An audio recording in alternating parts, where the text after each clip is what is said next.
Hello student, आप सभी का आर एजू सेंटर में स्वागत है। आज मैं सामंतवाद से संबंधित वीडियो लाई हूँ, तो शुरू करते हैं वीडियो। भारतीय सामंतवाद का वर्णन। भारत में सामंतवाद की उत्पत्ति मुख्य रूप से 300 ईस्वी में गुप्त काल के आसपास शुरू हुई थी।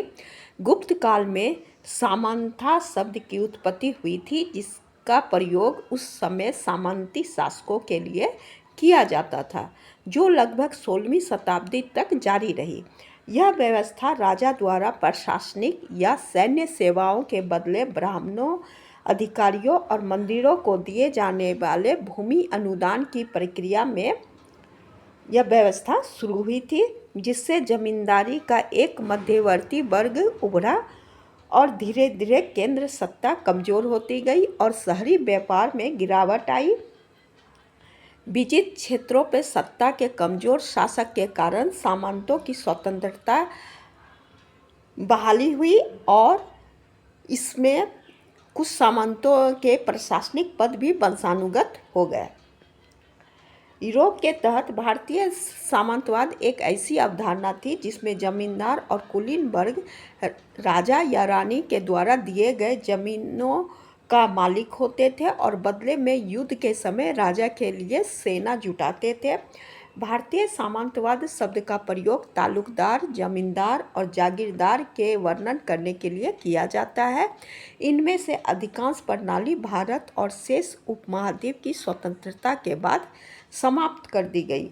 डी कौशाम्बी और आर.एस. शर्मा ने डैनियल थॉर्नर के साथ मिलकर पहली बार किसानों को भारतीय इतिहास के अध्ययन में शामिल किए थे। प्राचीन भारत में सामंतवाद के उदय के संबंध के विचारधाराओं का मुख्य प्रवर्तक प्रोफेसर रामशरण शर्मा को माना गया है, जिन्होंने गुप्तोत्तर कालीन सामाजिक आर्थिक संरचना को स्पष्ट करने के संदर्भ में सामंतवाद शब्द का प्रयोग किए थे। प्रोफेसर रामशरण शर्मा के इस विचारधारा का अनेक इतिहासकारों ने आलोचना किए हैं।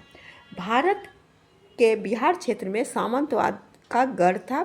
सामंती सरदार ने शकों तक इस क्षेत्र पर शासन किए थे। अर्ध सामंती स्थितियां आज भी मौजूद है। राजपूत युग में सामंतवादी और अधिक स्थिर और जटिल हो गया था। योद्धा वर्ग के राजपूत के पास विशाल जमींदारी क्षेत्र था। उनकी निष्ठा भूमि अनुदान के माध्यम से सुनिश्चित की गई। राजपूत राजा बार बार सामंतों को कानून व्यवस्था बनाए रखने के लिए स्वतंत्र रखते थे, जिसमें राजनीतिक सत्ता का विकेंद्रीकरण हुआ। दक्षिण भारत में विजयनगर साम्राज्य के दौरान नायक प्रणाली का उदय से सामंती संरचना को शामिल किया गया था।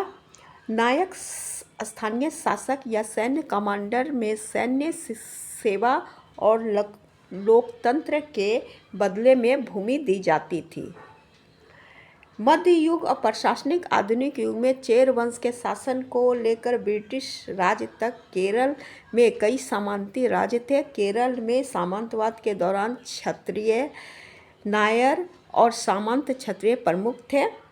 सल्तनत काल में इल्तुतमिश द्वारा शुरू की गई इस एकता व्यवस्था, जिसमें उच्च अधिकारियों को भूमि अनुदान दी जाती थी, जो सामंती व्यवस्था का एक रूप था। यह व्यवस्था को फिरोज शाह तुगलक द्वारा अस्थायी कर देने के कारण सामंती व्यवस्था काफ़ी मजबूत हो गई थी। सामंती व्यवस्था के दौरान किसानों का काफ़ी उत्पीड़न हुआ। भारत में सामंतवाद के दौरान किसानों की स्थिति अत्यंत दयनीय और शोषित थी। किसान अपनी भूमि के मालिक नहीं थे, बल्कि ये सामंतों के ज़मीन पर काम करते थे और उन्हें भारी कर देते थे। वे लोग बंधुआ मजदूर के रूप में काम करते थे। इसके अलावे आवागमन की स्वतंत्रता न होने जैसी समस्या का भी किसान सामना करते थे। हालांकि कुछ क्षेत्रों में सामंतों के अनुदान के कारण बंजर भूमि को कृषि योग्य बनाया गया। इस युग में नई कृषि तकनीकी का भी विकास हुआ। मुगल साम्राज्य द्वारा सत्ता का सुदृढ़ीकरण से सामंती स्वायत्तता में गिरावट आई। मनसबदार जैसी व्यवस्था जो स्थानीय शासकों के द्वारा सीधे नियंत्रित किए जाते थे, वो सामंतवादियों की स्वतंत्रता पर अंकुश लगाई। उन्हें एक केंद्रीकृत प्रशासनिक ढांचे में एकीकृत किया गया। 18वीं और 19वीं शताब्दी में भारत में ब्रिटिश उपनिवेशीकरण ने सामंती व्यवस्था में भी परिवर्तन ला दिए। ब्रिटिश भू राजस्व नीति जैसे कि अस्थायी बंदोबस्त रैयत बारी प्रणाली ने पारंपरिक सामंती संबंधों को बाधित कर दिया। जमींदारों की भूमिका महज कर संग्रहकर्ता के रूप में सीमित हो गई, जिससे स्थानीय सामंती संरचना कमजोर पड़ने लगी।